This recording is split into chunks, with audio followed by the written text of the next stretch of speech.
রানী দ্বিতীয় এলিজাবেথের মৃত্যুর পর যুক্তরাজ্যের নতুন রাজা হয়েছেন তৃতীয় চার্লস। যদিও বর্তমানে রাজতন্ত্রের বাস্তব ক্ষমতা নেই, রাজা কেবল সাংবিধানিক প্রধান, তবু ব্রিটিশ রাজপরিবারের আভিজাত্য ও বিলাসিতা আগের মতোই অটুট।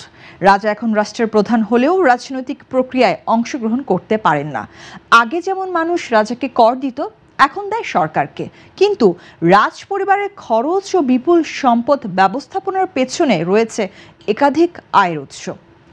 ব্রিটিশ রাজ পরিবারে রয়েছে মোট 23টি প্রাসাদ, যার রক্ষণাবেক্ষণে বছরে খরচ হয় প্রায় 5 কোটি পাউন্ড। পরিবারের মোট সম্পদের পরিমাণ ধরা হয় 3,867 কোটি পাউন্ড।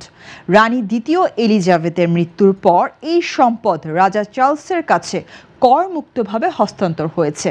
1993 সালের একটি আইনে বলা আছে, সার্বভৌম শাসকের সম্পদ পরবর্তী সার্বভৌম শাসকের কাছে গেলে সেখানে কোনো কর প্রযোজ্য হবে না।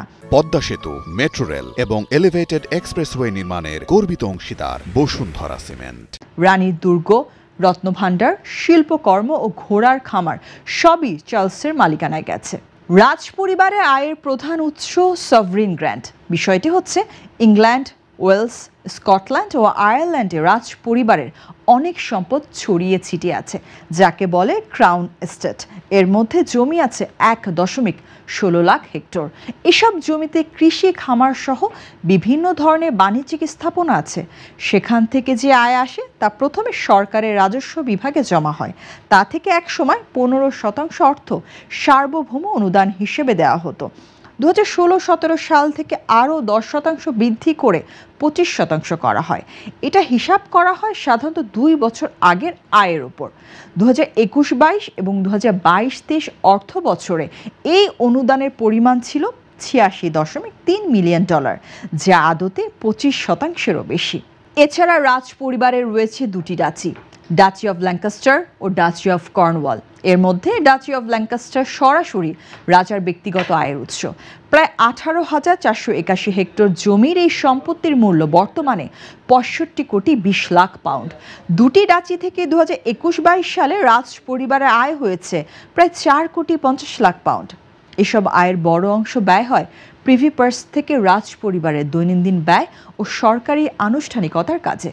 রাজ পরিবারের সবচেয়ে আলোচিত সম্পদ হলো অমূল্য রত্নভাণ্ডার, যার মধ্যে রয়েছে বিখ্যাত কোহিনূর হীরা সহ বহু মূল্যবান রত্ন।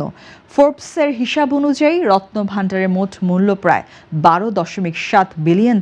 এসব রত্ন ও শিল্পকর্মের প্রদর্শনী থেকেও রাজ পরিবার উল্লেখযোগ্য অর্থ পায়। 2021-22 সালে আয় হয়েছে প্রায় 2 কোটি 40 লাখ পাউন্ড। প্রয়াত রানী এলিজাবেথের ঘোড়া দৌড় থেকে পাওয়া আয়ও কম নয়। এ থেকে তিনি পেয়েছিলেন প্রায় 90 লাখ পাউন্ড। একসময় বলা হতো ব্রিটিশ সাম্রাজ্যের সূর্যাস্ত হয় না, ফলে সারা বিশ্বের ধন সম্পদ দিয়ে সমৃদ্ধ হয়েছে এই রাজ পরিবার। ব্রিটিশ সাম্রাজ্যের পরিধি এখন অনেক ছোট হয়ে এলেও রাজ পরিবার নিয়ে মানুষের আগ্রহের কোনো কমতি নেই। রানী এলিজাবেথের মৃত্যুর পর সেই আগ্রহ আবারও বেড়েছে, আর সেই সঙ্গে আলোচনায় এসেছে রাজ পরিবার বিপুল সম্পদ ও তাদের আয় ব্যবস্থাও।